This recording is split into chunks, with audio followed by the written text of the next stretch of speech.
Muy bien, seguimos en la mira y como les anunciábamos, estamos con la historiadora Vania Marcarián. Vania, gracias por estar. A vos por invitarme. Bueno, le voy a mostrar este libro que se editó por primera vez en el año 1996 y ahora salió una nueva edición. Yo le decía, ¿estamos viendo el libro ahí? Sí, El año de la orientalidad. Yo le decía a Vania que esto lo leí el libro este fin de semana, me retrotrajo a mi niñez, ¿no? La publicidad aquella de la televisión y el sesquicentenario, una palabra que no se te va a olvidar nunca, ¿viste? Pero después vamos a ver más adelante del libro. Siempre me encuentro con personas grandes ya, que saben muy poco del llamado pasado reciente, ¿no? Y hoy pensaba, si me preguntan a mí, que algo sé, algo, y me dicen, ¿por qué se dio el golpe de Estado? A mí se me complica mucho responder a eso, ¿no? Entonces, apelo a vos. ¿Cuánto rato tenemos? Una vida. Porque viste que sobre eso podríamos dar, de hecho damos un curso. Un curso. Dale tranquila. Ok. Mira, hay un contexto, hay unas razones circunstanciales y hay un contexto, me parece. Para los historiadores siempre está la broma, es casi un meme, que los historiadores siempre respondemos, es más complejo, ¿no? Pero bueno, en parte es nuestro oficio, hacer preguntas difíciles, nuevas al pasado. Pierre Nora tiene una frase que a mí me gusta mucho, que un historiador francés muy conocido, que es la historia, como historiografía, como conocimiento del pasado, empieza cuando le podemos hacer al pasado preguntas que los contemporáneos ni siquiera imaginamos. Entonces a veces yo cuando escucho a los que lo vivieron, sobre todo, a los políticos sobre todo, hacer esas precisiones, si en febrero del 73 Bordaberry no le hubiera dicho al capitán tanto que... yo pienso que los primeros analistas de estos procesos, que fueron contemporáneos de los procesos, el campo de estudios del pasado reciente nace con estos procesos. Con estos procesos me refiero con la explicación de esto que llamamos los nuevos autoritarismos del Cono Sur, ¿no? Hay una ola de golpes de Estado en el Cono Sur, que podemos empezar con el golpe del 64 en Brasil, 66 Onganía en Argentina, 73 el de Uruguay, 73 en septiembre Chile y 76 en Argentina, que son un nuevo tipo de autoritarismo que está vinculado con un ciclo que tiene que ver con la Guerra Fría.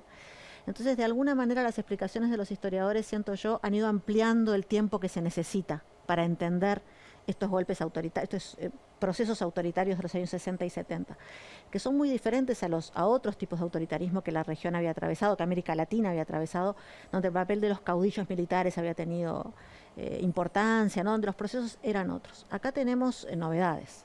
Tenemos una novedad grande que es la actuación de las Fuerzas Armadas, del factor militar institucionalmente. Y en muchos países, de hecho, vamos a ver juntas y no un caudillo militar. En Chile ahí es diferente, pero si miramos los otros 3 países de los que hablé, tenemos el mundo bipolar de la Guerra Fría. El mundo bipolar de la Guerra Fría no como un contexto, sino como algo que estas sociedades van internalizando, ¿no? Donde los actores locales se van apropiando de la retórica del lenguaje para saldar conflictos que tienen que ver con la escena local. Tenemos un momento donde estos países, en cuanto a economías, tienen que integrar a una situación global diferente y hacer ese ajuste genera mucha resistencia. O'Donnell, que es un politólogo argentino que a mí me gusta mucho, dice que acá hay una sociedad previamente movilizada y que el objetivo de estos procesos autoritarios es desactivar a esas sociedades movilizadas, ¿no? Y son las sociedades movilizadas que están resistiendo un ajuste regresivo en términos del poder de compra de los salarios de los trabajadores.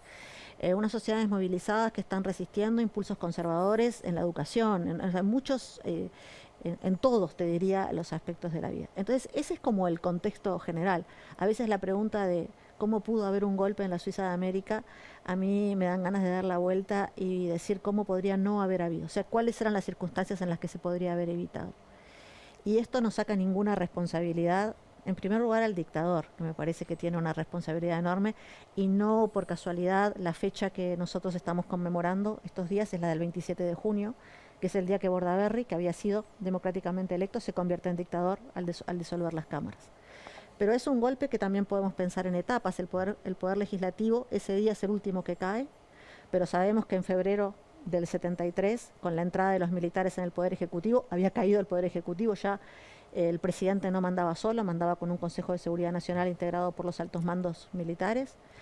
Y sabemos también que con la Ley de Seguridad del Estado, y a veces un poquito antes incluso, el pasaje de los civiles a la justicia militar, con la Ley de Seguridad del Estado, digo, de modo legal, si se quiere, a fines del 72, había caído de alguna manera también el Poder Judicial. Entonces, hay un golpe en etapas, por un lado, hay un contexto más largo que podemos llevar, en principio seguro hasta el 68, cuando Pacheco empieza a gobernar bajo medidas prontas de seguridad, que están previstas en la Constitución, pero son medidas de excepción, casi un estado de sitio, se puede decir, con suspensión de derechos y de garantías.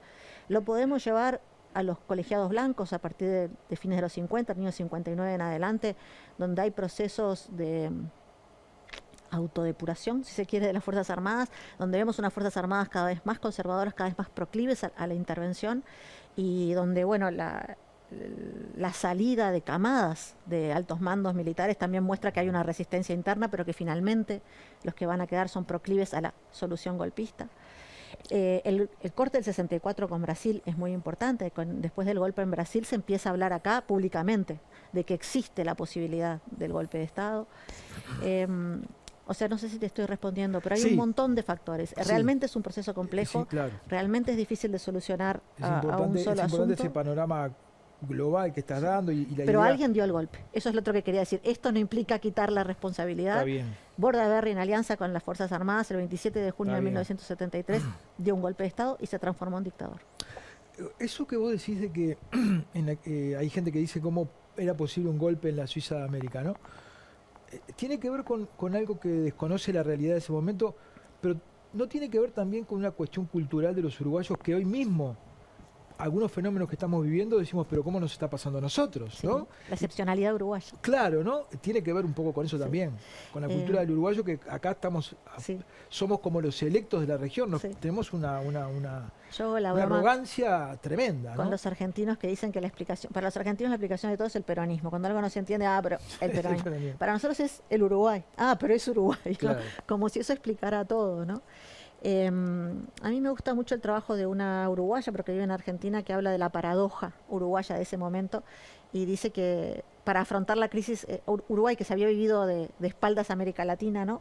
Para afrontar la crisis tuvo que asumir su identidad latinoamericana de alguna manera en este momento.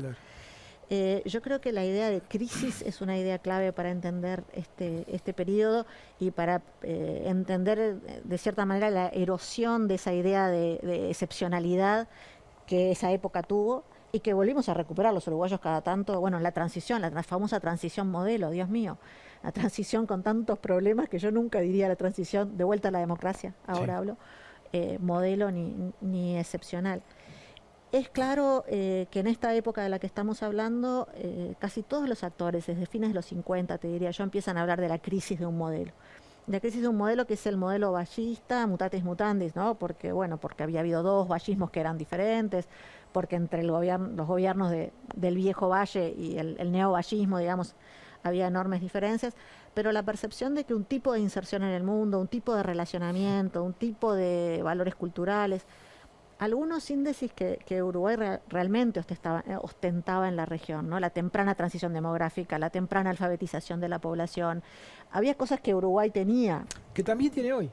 Que también tiene hoy. Hoy nos diferenciamos, si vos ves, el país que menos pobreza tiene, la democracia más perfecta, por Dios. Depende cómo la miremos y con qué la comparemos y para qué nos sirvan esos índices. Exacto. María, decime una cosa, ¿la dictadura militar fue antiballista? Yo creo que hay algo de eso. Es difícil, porque primero es difícil definir el vallismo, ¿no? Muchas cosas. Hay partes del libro que refiere a eso. Sí, hay un imaginario contrapuesto al imaginario vallista, si se quiere. Eso me parece que está muy presente. Bueno, en parte porque, de nuevo, parte de los mandos militares muchos eran blancos, y entonces hay algo de eso.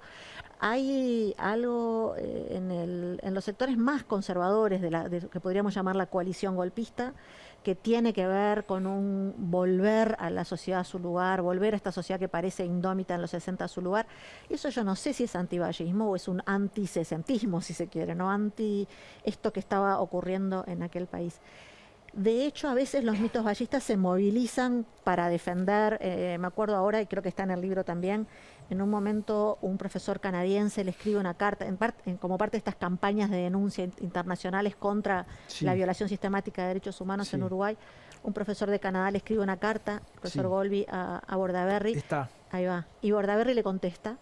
Y ahí moviliza, paradójicamente, algunos de esos mitos. En un país donde la población es tan educada y tan esto y tan lo otro. Pues, si el país era eso, ¿por qué hubo que...? Claro. ¿no? Entonces ahí, en el reparto de culpas, las cosas se complican. Pero yo creo que sí, antiballista, antiurbano, anticosmopolita, antiinmigrante. Depende cómo armes las cadenas de sentido. Pero hay algo del proyecto de la dictadura que tiene que ver con esto. Hay un factor que no mencionaste, y hoy... Amodio Pérez lo mencionaba en una entrevista que se le hizo en Sarandí, que fue un argumento de los militares, ¿no? En la corrupción de los partidos políticos. ¿Era real eso? Eso no es un tema que haya estudiado en profundidad. Me parece que está en el aire las acusaciones mutuas, ¿no?, entre unos y otros de corrupción. Eso está claramente en la agenda de los militares, la idea de que tiene que venir alguien a poner la casa en orden, y esto incluye la corrupción de los políticos. Después hubo enorme corrupción durante la dictadura, así que las cosas no eran tan claras. En todo caso, esta idea contra la democracia liberal como un régimen que habilita formas de corrupción estaba. No como un régimen que permite el diálogo, no como un régimen que permite la decisión de las mayorías. O sea, todas las cosas positivas que se pueden asociar a esta forma de gobierno a veces quedaban desmerecidas porque de lo que se los acusaba era de ser corruptos, de tener componendas. Y esto pasó también en algunos sectores de la izquierda, ¿no?, que veían lo mismo al sistema político como una cáscara, como una máscara o como una cáscara podrida de un sistema de dominación que era profundamente injusto. Me parece que esas cosas se mueven mucho a nivel de la retórica, ¿no? De nuevo, no he investigado y no conozco investigaciones de historiadores sobre la corrupción en sí misma, y habría que definirla. Hay un cierto, hay un cierto empoderamiento de la cultura por parte de la izquierda. A ver. Sanguinetti dice que la izquierda le ganó la batalla cultural, ¿no?, a los partidos tradicionales. Lo que voy es a esto. ¿Hay una mirada historiográfica desde una perspectiva progresista y no tanto conservadora sobre la mirada de la dictadura? Por ejemplo, yo pienso que se enfocó mucho el tema de los derechos humanos, ¿no? Pero sin embargo, y sabemos bastante del tema de los derechos humanos, las violaciones a los derechos humanos, sin embargo sabemos muy poco de qué pasó en la educación. Sabemos bastante poco de qué pasó en la justicia durante esa época, ¿no? Sabemos bastante poco de qué pasó en la dictadura en determinados ámbitos, pero de los derechos humanos sabemos bastante, ¿no? Sí. Y pienso si no tiene que ver eso con una mirada más de la izquierda, ¿no? No sé. No creo. En primer lugar, no diría que los derechos humanos fueron siempre una bandera de la izquierda. De hecho, yo esto lo he estudiado bastante. La izquierda, las izquierdas políticas, me estoy refiriendo, uruguayas, pero de la región, de nuevo, empiezan a hablar en términos de derechos humanos hacia la segunda mitad de los años 70. Esto tiene que ver con el proceso regional. Es recién cuando la región entera, por esto de la ola de los autoritarismos, se cierra para determinados tipos de acción política, que estos actores empiezan a recurrir a unas alianzas transnacionales, al sistema internacional, buscando salvar la vida, realmente, esto no es una metáfora, de sus compañeros. Pero anteriormente a eso, el discurso revolucionario ponía, digamos, el cuerpo se ponía en la línea para defender las ideas. Y a la transformación enorme de las izquierdas en este momento es adoptar un lenguaje, un discurso político cuyo objetivo principal es defender la integridad física de aquellos militantes ahora víctimas de los derechos humanos. Entonces creo que es esa experiencia, la experiencia brutal del autoritarismo y del terrorismo de Estado en este caso, que ha hecho que identifiquemos a estos regímenes fundamentalmente por su, como se dice en la legislación internacional, patrón consistente de violaciones graves a los derechos humanos, tal como los define el sistema internacional. Bueno, pero Vania, por eso te digo... Esto no es una bandera de la izquierda, esto es una bandera típica del liberalismo político, digamos, la idea de que los estados son fundamentalmente garantes de derechos y que cuando el Estado viola de manera tan brutal los derechos, algo está destruido en el tejido social y en la función esencial del Estado. Y esto me parece que ha eliminado que veamos a las dictaduras también como proyectos disciplinadores, como te decía, disciplinadores de una sociedad que se concibe como díscola, como proyectos de ajuste regresivo en términos del reparto de la riqueza, que las dictaduras del Cono Sur fueron todas esas cosas al mismo tiempo. Entonces, yo no diría, ahí depende de cómo traces la línea entre izquierdas y derechas. Está bien, pero tampoco diría que la izquierda tiene hegemonía cultural. O sea, ahí, no dirías eso. No diría. No dirías eso. No diría. No, creo que hay un montón de cosas de nuestra sociedad contemporánea que tienen que ver con los patrones de consumo, por ejemplo, que por lo menos en mi concepción de la izquierda se apartan, y la definición de izquierda y derecha es posicional y es contingente. Ser de derecha en los 70 y ser de derecha ahora es otra cosa, pero se apartan de una agenda, del tipo de agenda que la izquierda había defendido históricamente en relación al capitalismo. Entonces, para mí es complicado, me parece una construcción muy eficiente. Sí, muy simplista. Ahora sí, si decir libertad, paz y progreso es de izquierda, sí, pero yo creo ¿estás que de acuerdo con que hubo una excesiva, no digo excesiva en el sentido de que nunca es excesivo hablar de los derechos humanos, pero hubo un énfasis mayor en ese tema que en otros? Yo creo, y mira, cuando hablabas vos de que esto te había recordado tu infancia, me parece que ahí hay una clave. Creo que durante un tiempo, a la salida, ahí en la transición y en los primeros años de la restauración democrática, había una necesidad enorme de hablar de cosas que habían estado muy tapadas, prohibidas, y prohibidas con riesgos de vida y de integridad física en el periodo de la dictadura, y entonces se habló mucho de esto, en parte porque había sido la clave de denuncia. Y me parece que poco después, y me parece que nuestro libro, ahora lo volví a leer para la revisión y me gusta eso, y me gusta lo que decís, posibilitó que un montón de personas que capaz, no sé si es tu caso, si estoy diciendo por lo que me contaste, sin haber sido víctimas de las violaciones a los derechos humanos en este registro del que venimos hablando, pueden identificar que el autoritarismo marcó la vida de todos, y que entonces que a vos te obligaran todos los días de tu vida, a los 7, a los 8 años, a escribir hoy es año de la orientalidad, que te juzgaran por si su moña estaba alineada con tu túnica, que te obligaran a cantar el himno de determinada manera. No me puedo olvidar que fui de mañana a dar un examen de biología y de tarde, cuando fui a dar el oral, me obligaron a cortar el pelo. Me dejaron entrar de mañana y de tarde. Yo lloraba porque yo tenía pelo en esa época. Y no, esas cosas que te van quedando, ¿no? Yo creo que sí, me parece que está bueno ser consciente de que el registro de gestos autoritarios y las marcas de eso en nuestras vidas son mucho más amplias que las formas más tremendas en las que hemos de repente encarnado, simbolizado el terrorismo de Estado. No por casualidad, porque creo que la desaparición forzada, que el secuestro de niños, que la violación son crímenes de tal magnitud que es difícil restaurar el sentido del nosotros después que ocurren y que después que el Estado los comete.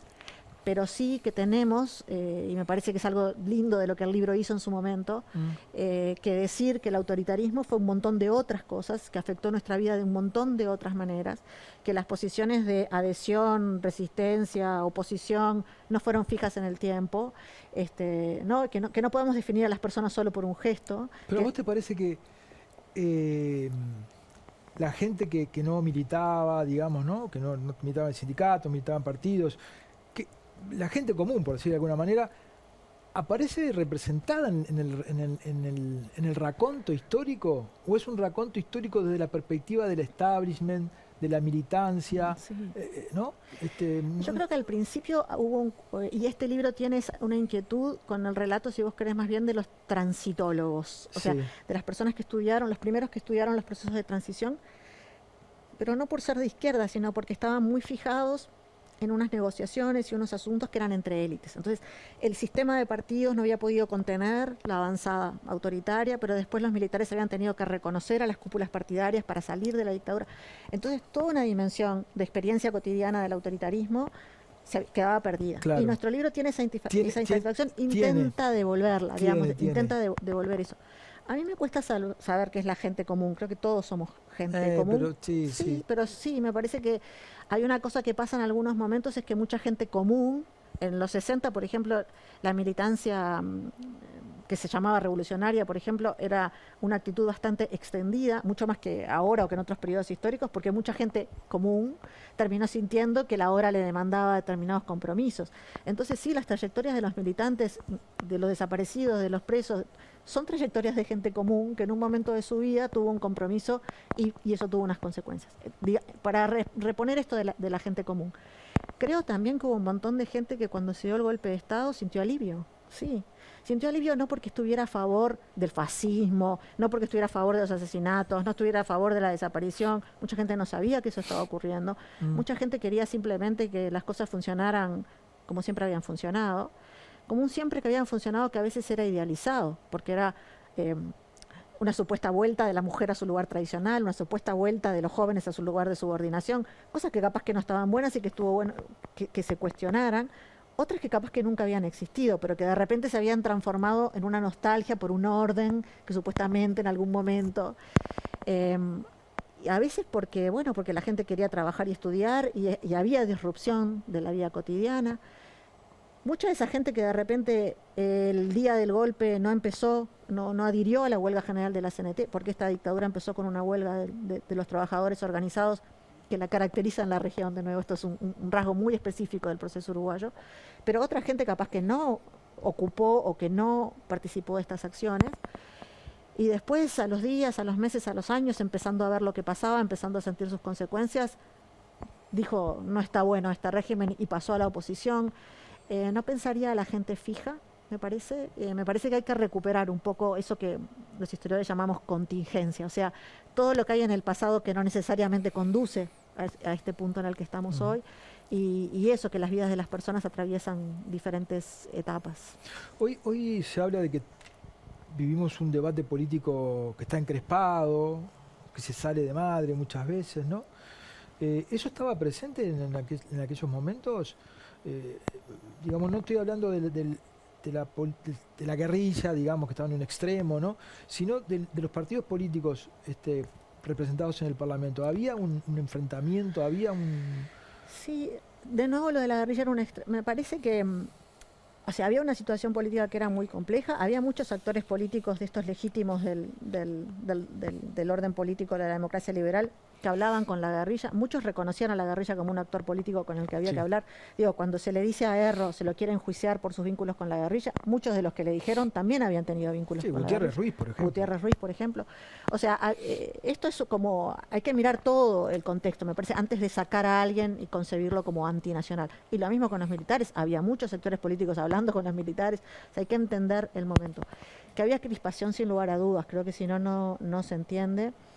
Por suerte no había redes, así que algunas de las cosas pasaban a otro ritmo, quizás. Me he preguntado muchas veces qué hubiera pasado en la dictadura con redes, ¿sabes? Sí, bueno, a los historiadores no nos gustan, pero nos dan como un placer morboso los condicionales contrafácticos. ¿Qué hubiera pasado? Sí. Seguro.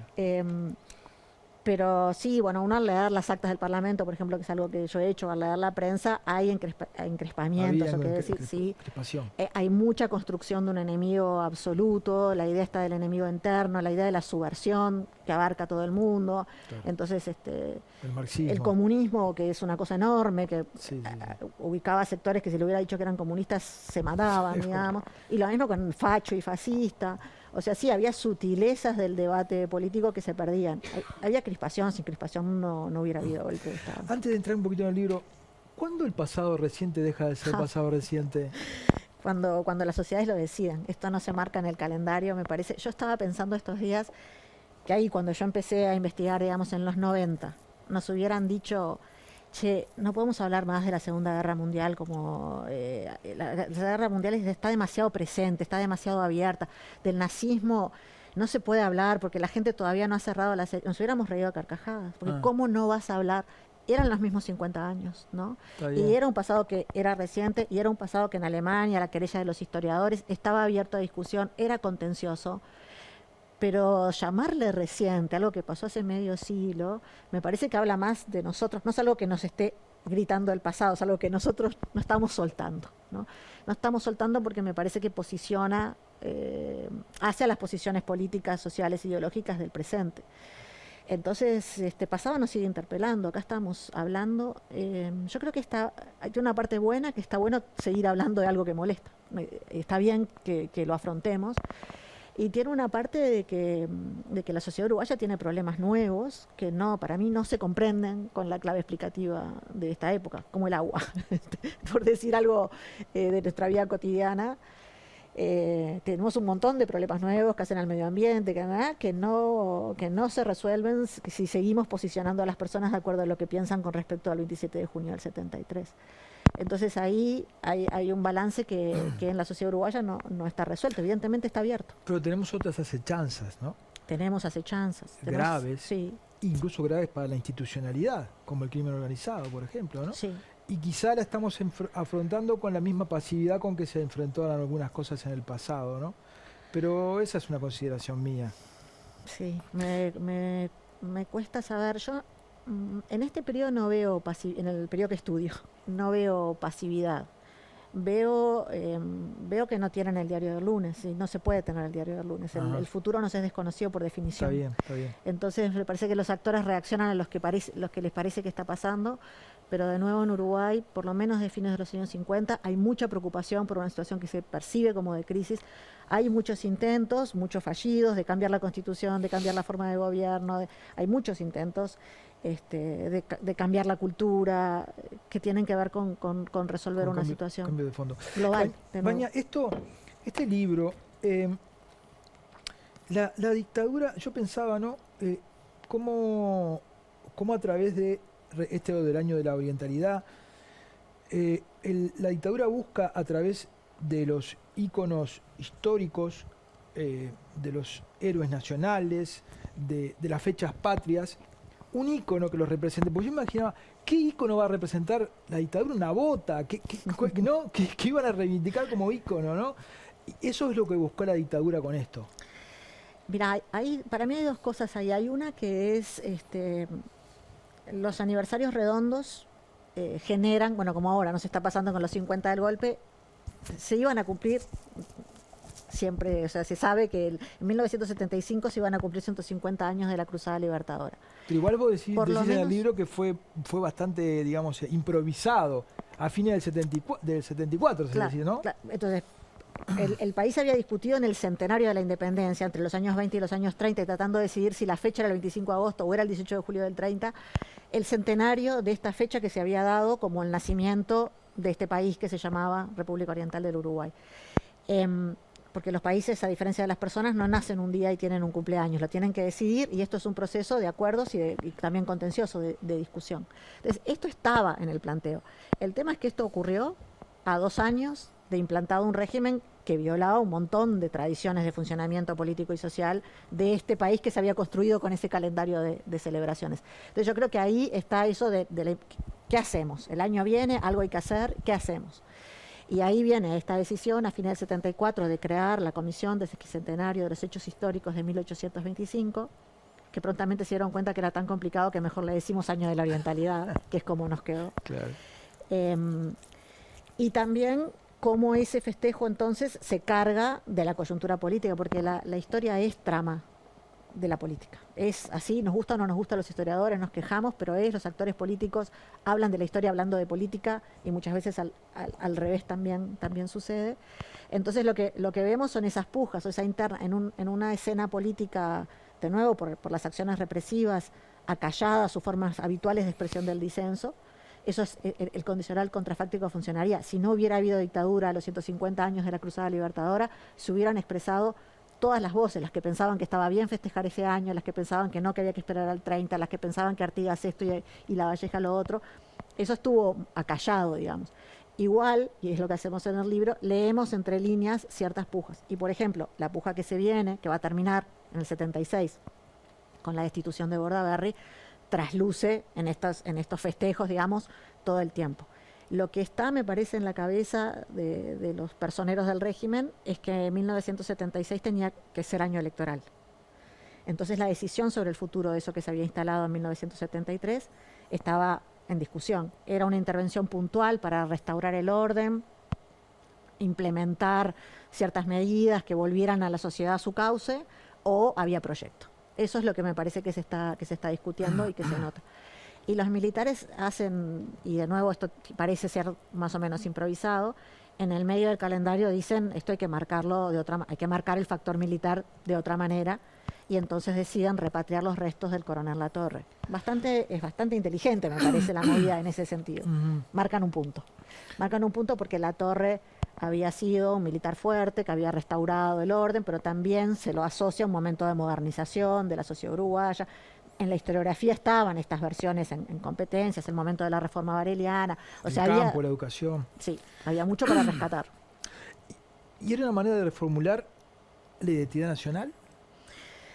Yo creo que sí, que estaba la idea de... Bueno, primero, algo que me parece importante que nosotros destacamos mucho en el libro, que es que estas no son ideas de extraterrestres, estas ideas estaban presentes en la sociedad uruguaya, en el elenco político, desde mucho antes de la dictadura, estas versiones de la historia, me refiero, no son de Marte, dicen ustedes. No, entonces eso que Real de Azúa, mirando lo que estaba pasando ese mismo año, describió como el predominio de la tesis independentista clásica. Esto estaba presente en un montón de historiadores, y es allí donde se afirma el elenco gubernamental para generar esta idea.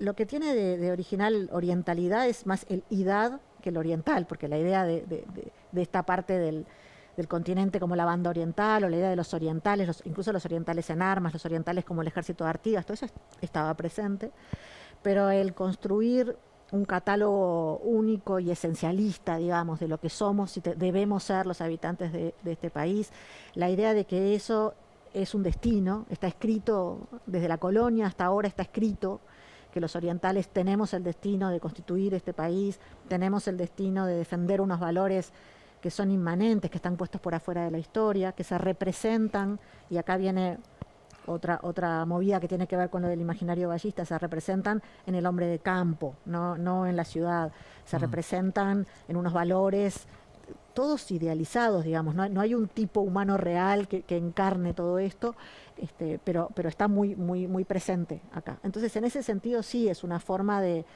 remodelar o de volver a plantear lo que quiere decir ser uruguayo, en este caso oriental, que era la expresión que se usaba. Y es una forma de producir algo que es un oxímoron, pero de producir consenso autoritario, o sea, de producir la idea de que si es un buen oriental estás de acuerdo con la dictadura, y que esto se hace aquiesciendo, no hay que hacer nada para estar de acuerdo. Vos, si sos trabajador, tenés que ir a trabajar, no a hacer huelga. Si sos joven, tenés que ir a estudiar y no dejarte el pelo largo y molestar. Si sos mujer, tenés que ser buena madre y buena esposa y no subirte la minifalda y ir al mercado de trabajo. Todo esto, mientras en la sociedad uruguaya este es el momento de que la matrícula estudiantil explota en la educación terciaria, pero que se feminiza. El momento en el que los divorcios se disparan también, no porque haya dictadura, esto porque son los cambios, son globales estos cambios. Entonces es como una forma de ir a contrapelo, de intentar atrapar aquello que está cambiando, ¿no? Esa disputa por los roles, por lo que quiere decir estar en este país, por lo que quiere decir ser uruguayo, está muy presente. Y yo no sé cómo era antes del 75, pero de alguna manera, digamos, esto marcó un poco el futuro en el sentido de darle más importancia a las fechas patrias a partir de esto. ¿Dejó una herencia en ese sentido o no? A mí me parece, en lo concreto e inmediato, no sé, capaz que estás de acuerdo conmigo, somos más o menos de la misma generación. A mí me generó en lo inmediato un rechazo a cualquier cosa que se pareciera a la celebración de los símbolos patrios con estos, o sea, la asociación entre símbolos patrios, himno, bandera con el proyecto de la dictadura. A mí no me gustan ya de por sí, más allá de esto, no. Pero no sé si es más allá, porque ahí te socializaste vos. Puede ser, sí, está bien, puede ser, sí. Entonces, creo que después no, porque eso es lo que pasa con los símbolos y las identificaciones, se vuelven a apropiar, y entonces también es la celeste y también es otras muchas cosas que puedes estar de acuerdo o no, pero que no refieren, me parece, a este impulso autoritario. También creo que hay partes de este discurso. Ayer o antes de ayer escuchaba el podcast del Observador, La Herida, que hicieron ahora, y escuchaba a Guido Manini Ríos hacer unas declaraciones que, viste que Guido Manini Ríos tiene un tono de voz que hace que sea imposible no saber que es Guido Manini Ríos, pero si obvias eso, podría ser una grabación de esta época, cuando le preguntan por estos mismos acontecimientos y él dice, bueno, ¿quiénes fueron los que quisieron remodelar la nacionalidad o la forma de estar en este país?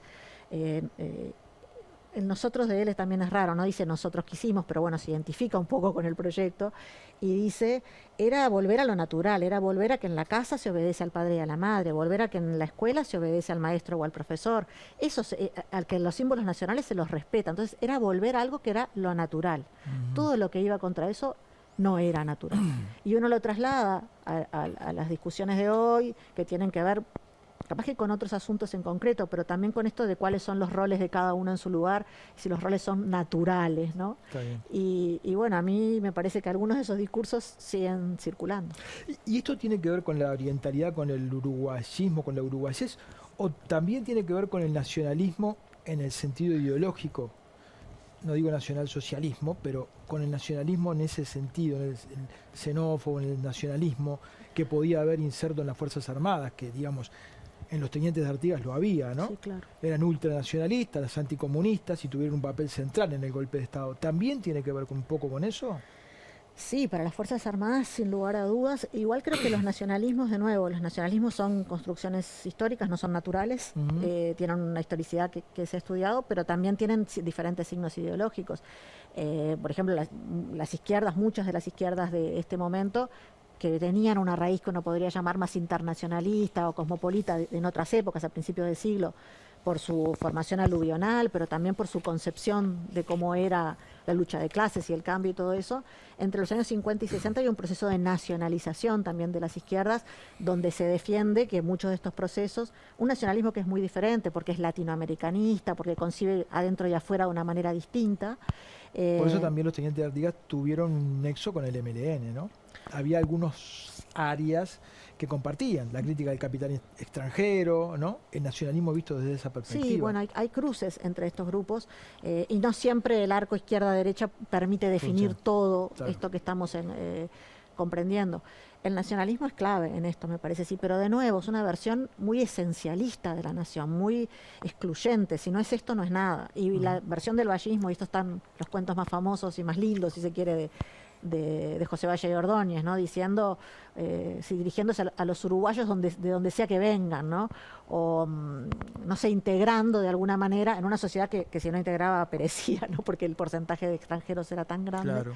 Entonces, sí, son formas diferentes del nacionalismo. El de ellos es esencialista. Si tuvieras que decir brevemente y para terminar, ¿qué nos dejó la dictadura? ¿Qué nos dejó la dictadura? Vos sabés que yo, después de ese libro y algún otro que hice, dejé de estudiar la dictadura y me moví más hacia los 60 y estos días repasando mi sensación, la sensación de opresión, digamos, de los que vivimos como niños o adolescentes, ese momento me parece que es impresionante. A mí me dejó, y ojalá que no sea solo un deseo, a mí lo que me dejó es el deseo de que nunca más dictadura. Vania, te agradezco muchísimo. Gracias a vos. Nos vamos a una tanda y ya volvemos.